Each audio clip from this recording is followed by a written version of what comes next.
Hello girls, मैं हूं doctor Shweta व्यास, सहायक आचार्य गृह विज्ञान, राजकीय मीरा कन्या महाविद्यालय उदयपुर, राजस्थान।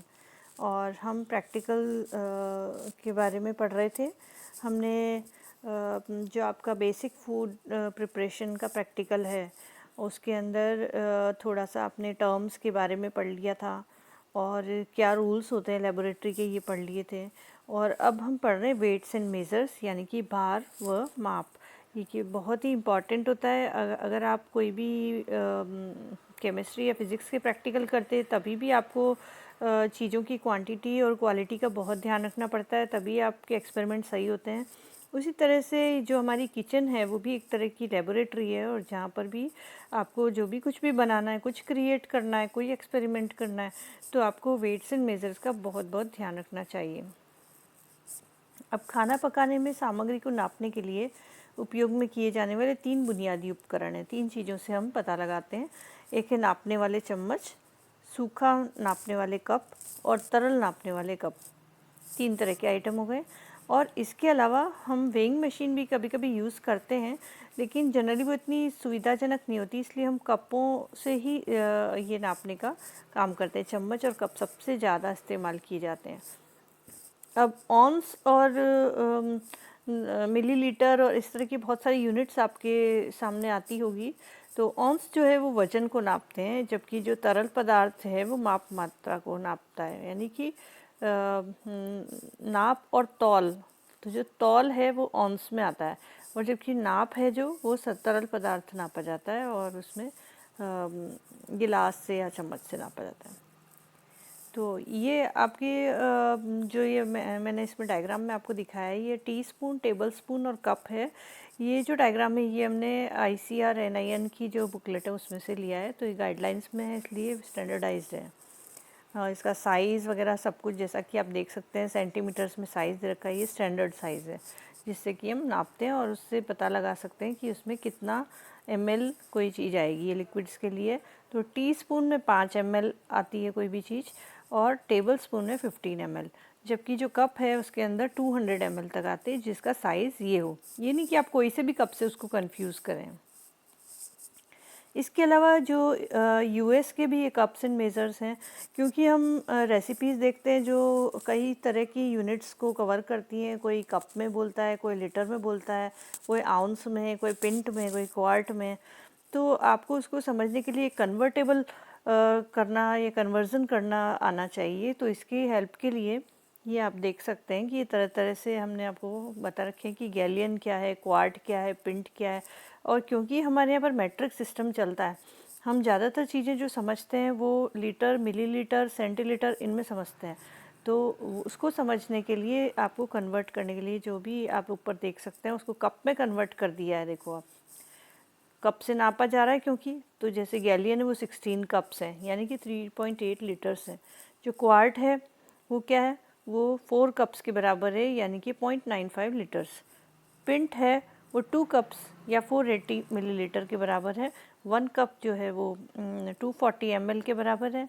और टेबल स्पून में भी दिया हुआ है, आप देख सकते हैं। तो जब आपको अगर कम ज़्यादा करना हो संख्या, तो वो भी आप इससे नाप सकते हैं। 1/4 कप जो है उसमें 4 टेबल स्पून्स आते हैं और 60 ml कहलाता है। और टीस्पून में भी दे रखा है, देखिए 12 टीस्पून्स। फिर 1 टेबल स्पून है तो वो 3 TSP यानी 3 टीस्पून्स के बराबर है, यानी कि 15 ml। जो हम पहले भी पढ़ चुके हैं उसी के अकॉर्डिंग इसमें आगे बढ़ रहे हैं। और आपको मैट्रिक इक्विवेलेंट भी साइड में दी हुई है। जब आप इसकी PDF देखेंगे तो आप इसको और अच्छे तरह से याद कर लें, इसको अपनी कॉपी में रिकॉर्ड भी करें। ये जो है ये स्पून्स हैं, मेजरिंग स्पून्स के नाम से जाने जाते हैं, और जनरली ये 5 या 6 आते हैं, सेट आता है इसका पूरा। और इसको हम अपने जो रसोई में हम जो हिलाने के लिए या खाने के लिए जो चम्मच काम में लेते हैं उसके साथ कंफ्यूज ना करें, ये अलग होते हैं। और उनको हम ज़्यादातर 1 table spoon, half table spoon, 1 teaspoon, half tea spoon, 1/4 teaspoon या 1/8 टीस्पून, जो कि एक चुटकी के बराबर चीज़ को लेता है, कवर करता है। ये सॉलिड्स को ज़्यादातर हम इसके अंदर नापते हैं। तो और लिक्विड्स को भी इसमें नापा जा सकता है, जैसा कि इसमें आप देखना कि चम्मच को ध्यान से देखें तो हाफ ओज भी दे रखा है, आउंस में भी इसमें नापा जा सकता है। ये इसी तरह से यूएस की कन्वर्सेशन टेबल है, कन्वर्शन टेबल। तो इसको आप देख सकते हैं कि 1 मिलीलीटर कितना है, 1 टीस्पून में कितना ml आता है, जो मैं पहले भी आपको बता चुकी हूँ। इसके अलावा एक्स्ट्रा चीज़ें भी इसके अंदर हैं। तो आप इसको टेबल को अपनी कॉपी में ज़रूर उतार लें, ताकि जब भी आपको कन्वर्सन करना हो तो आप आसानी से उसको कन्वर्सन कर सकते हैं। ये पूरी टेबल है, देखो 1 लीटर 1 किलोग्राम तक का सब बता रखा है इसके अंदर। अच्छा, ये टेबल जो है पहले की बनी हुई है, तो इसके अंदर ग्राम्स में देखना आप GR लिख रखा है, जबकि इंडिया में अब हो गया है जी, जो है इंटरनेशनली भी बल्कि हो गया है कि जी इस्तेमाल किया जाता है ग्राम्स के लिए, तो R नहीं लिखेंगे आप अपनी कॉपी में, इस बात का ध्यान रखें। ये और भी किचन कन्वर्जन्स हैं, क्योंकि डिफरेंट टाइप से हम उसको कन्वर्ट करना चाहते हैं, तो हर तरीके से हम इसको देख सकते हैं। जैसे कि 1 टीस्पून जो है 5 ml होता है, या फिर 8 पिंचेस हो सकता है, या 16 डैशेस हो सकते हैं, बिल्कुल थोड़ा पिंचेस से भी कम हो जाएगा। देन 60 ड्रॉप्स हो सकते हैं। तो आप इनमें से कोई सा भी मेज़र लेंगे तो आप उसको कन्वर्ट कर सकते हैं। देखिए कितनी अच्छी तरह से इसमें समझाया हुआ है, तो इस टेबल का आप इस्तेमाल करें। ये उसी तरह से 1/8 कप, 1/4 कप, 1/3 कप, जिस भी रेसिपी में जिस भी तरीके से दिया हो आप उसको फॉलो कर सकते हैं। ये एंड तक 1 क्वार्ट यानी कि 960 ml, जिसको कि हमारे यहाँ 1 लीटर भी मान लेते हैं, 1 की लीटर होता नहीं पूरा, तो 1 लीटर तक इसको कवर किया गया, कितने कप मिला के बनता है। अब बेकिंग पाउडर, बेकिंग सोडा जैसी चीज़ों को हम जब नापते हैं, बाकी तो जो बड़ी चीज़ें हैं उनको नापने में अगर थोड़ा बहुत ऊपर नीचे हो जाता है तो हम उसको मान लेते हैं कि चलेगा, लेकिन बेकिंग पाउडर, बेकिंग सोडा जैसी चीज़ें हैं, नमक है, जो बहुत कम चीज़ें कम मात्रा में डाली जाती है, उनको नापते समय हमेशा सही होना ज़रूरी है। अब बेकिंग पाउडर और बेकिंग सोडा क्या है, ये लेवनिंग एजेंट्स हैं, हम जिसका अर्थ है कि ये चीज़ों को फुलाते हैं। तो हम केक्स में या फिर और भी जो फर्मेंटेशन वाली चीज़ें हैं उनमें डालने के लिए इनको इस्तेमाल करते हैं। तो इसके लिए क्या करते हैं, चाकू के सीधे किनारे के साथ और नापने वाले चम्मच के ऊपर से इसको फिराया जाता है, ताकि जो लेवलिंग हो जाए ऊपर की। ऐसा नहीं हो कि ऊपर हीप बन रहा है तो फिर आपका मात्रा जो है उसमें डिफरेंस आ जाएगा। तो आप पहले उसको डिप करें, चम्मच को निकालें और फिर उसके ऊपर से चाकू फिरा दें, जिससे कि एकदम लेवल्ड मात्रा आपको उपलब्ध हो और सही मात्रा रहे। मसाले को नापने के लिए 1 चम्मच कई बार फिट नहीं होता है, मसाले के जार छोटे छोटे होते हैं। अब हम उससे ऐसे बराबर नापना चाहते हैं तो गिर जाता है, उसमें से छोटा मुंह है, तो ऐसा समय अगर है तो आप छोटे कटोरे में कुछ मसाला डालो और फिर उसको नापो, तो उससे आपकी सही हो जाएगी। और जो बचा हुआ है मसाला है उसको आप देख सकते हैं कि इस तरह से कागज़ की कीप बनाइए और मसाले को जार में वापस डाल सकते हो आप। जब हम नमक वगैरह डालते हैं, ये ख़ास तौर से उसके लिए है कि अगर आप डायरेक्ट जो आपकी मिक्सिंग बाउल है उसके अंदर आपने डाला, ऊपर से लेवलिंग किया और डालने लगे, और फिर क्या होगा कि आपसे डब्बा खिसक सकता है, आपका बैलेंस बिगड़ सकता है, और वो नमक जो है ज़्यादा पड़ सकता है और आपकी जो प्रिपरेशन है वो ख़राब हो सकती है। तो इसलिए बहुत ही ध्यान रखें नापते समय। अब ये मैं आपको बताती हूँ कुछ कैलोरीफिक वैल्यूज़ हैं नट्स की, सैलड्स की और फ्रूट्स की। तो हम देखें कि कितने लिए जाते हैं एक सर्विंग के अंदर। तो आलमंड्स जो हैं 10 तक लिए जा सकते हैं। अगर आप किसी को नट्स ही सर्व करते हैं, जैसे कि मिड ब्रेकफास्ट है, या जैसे प्रेग्नेंट वुमेन को हम एक समय में स्नैक के तौर पे आलमंड्स देते हैं, तो 10 बादाम तक दिए जा सकते हैं, और 10 बादामों में उसको कैलोरीज मिलती है 85। देन काजू हैं वो भी 10 दिए जा सकते हैं, कोकोनट है वो 1/4 दिया जा सकता है, जो ड्राई है 1/4 दिया जा सकता है। आप देखिए कैलोरीज़ में बहुत डिफरेंस आ रहा है। हालांकि हम बेसिक फूड प्रिपरेशन जो करते हैं उसमें हम कैलोरीज़ को इतना काउंट नहीं कर रहे हैं, लेकिन ये अल्टीमेटली आपके दूसरे प्रैक्टिकल यानी कि मील प्लानिंग में बहुत काम आएंगी, और यही रेसिपीज़ आप काम लेने वाले हैं। तो अगर इसका आइडिया आपको हो जाता है तो आपके लिए बहुत ईजी हो जाएगा। देन इसी तरह से फ्रेश फ्रूट्स है, एप्पल, बनाना वगैरह, ये सब चीज़ों का आप देख सकते हैं। जो बड़े फ्रूट्स हैं उनमें हम क्या करते हैं, 1 मीडियम लिया, या जैक फ्रूट में है जैसे बहुत बड़ा है, आप 1 मीडियम लेंगे तो बहुत ही बड़ा होगा, तो इतना तो एक जना नहीं खा सकता है, तो इसलिए 4 पीसेज उसके लिए जाएंगे। या ग्रेप्स हैं, अब इसमें कैसे नापा जाए, तो इसमें नंबर्स देखिए, अप्रॉक्सीमेट 30 नंबर्स जो है एक प्लेट में रख के दिया जाए अगर किसी को, तो वो उसका 1 सर्विंग हो जाएगा। और कैलोरीज़ जो है उसके प्रत्येक की जो परसेंटेज है उसके हिसाब से एवरेज लिखी हुई है। आप एकदम एग्जैक्ट नहीं कह सकते, लेकिन आपको एक मील प्लान बनाने के लिए बहुत ही फ्रूटफुल रहेगा, बहुत ही काम आएगा। देख सकते हैं सभी चीज़ों में सिर्फ एक पपाया है जिसमें 1 पीस पाइनएप्पल 1 पीस, या वाटरमेलन या मस्क मेलन जो बहुत बड़े बड़े फ्रूट्स होते हैं तो इनको 1 स्लाइस लिया है। तो इस तरह से इतना ही एक बार में सर्व किया जाता है। ये नहीं होता है कि आप सारा ही काट करके व्यक्ति के सामने रख देंगे, तो वो बहुत ही अशोभनीय लगेगा और वो खाया भी नहीं जा सकता और लगेगा कि आपको ज्ञान नहीं।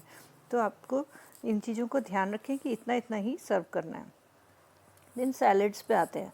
सैलड्स क्या है? Beetroot, carrot, cucumber, onion, radish, tomato, यानी कि आप इनके हिंदी नाम भी पढ़ सकते हैं। बीट रूट क्या है? चुकंदर है। कैरेट जो है आपके गाजरें हैं।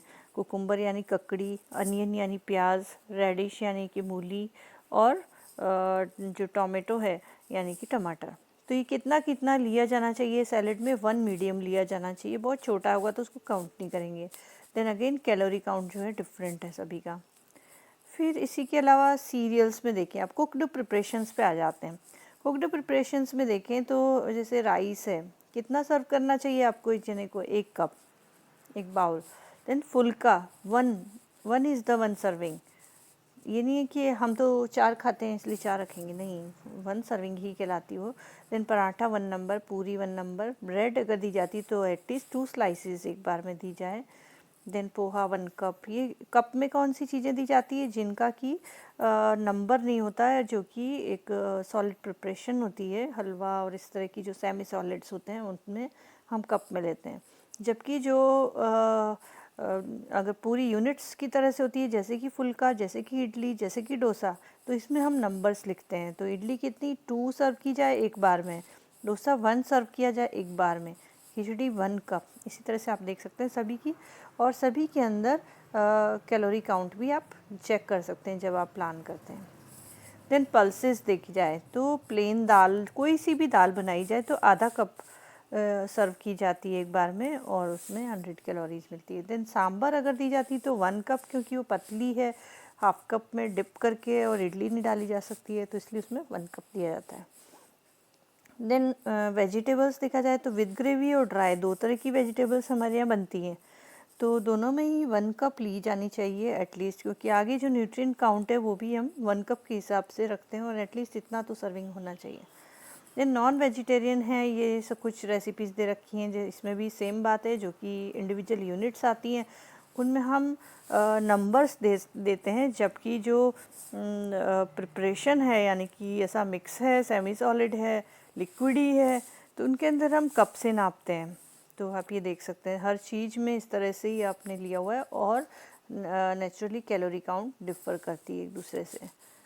फिर सेवरी स्नैक्स, यानी कि जो आपके नाश्ते होते हैं, जंक फूड्स होते हैं, या आपके स्नैक्स एक्चुअली जो आते हैं, तो ये सेवरी का मतलब होता है नमकीन और मीठे दोनों तरह के हो सकते हैं इसके अंदर। जैसे कि फॉर एग्ज़ाम्पल है पकौड़ा, बेसन का पूड़ा, चाट, चीज़ बॉल्स, दही वड़ा, मसाला वड़ा, पी कचौरी, मतलब ये सारी लिस्ट है। और भी है, मतलब इसमें फ़िलहाल के लिए फॉर एग्ज़ाम्पल इतने दिए हुए हैं। सेवरी की लिस्ट बहुत लंबी हो सकती है, तो अब इसमें भी आपको सोचना पड़ता है कि मैं कितने रखूँ एक जने के लिए, जब आप सर्व करेंगे कितना सर्व करें। तो जैसे कि पकोड़े एटलीस्ट 8 होने चाहिए, ये एक नंबर है, 8 9 जो है एक डिसेंट साइज़ के साथ में इतने होने चाहिए। देन बेसन का पूड़ा एक ही होना चाहिए। दही पकौड़ी है तो उसके अंदर पकौड़ी है इसलिए 5 ही पीस हो और साथ में दही हो।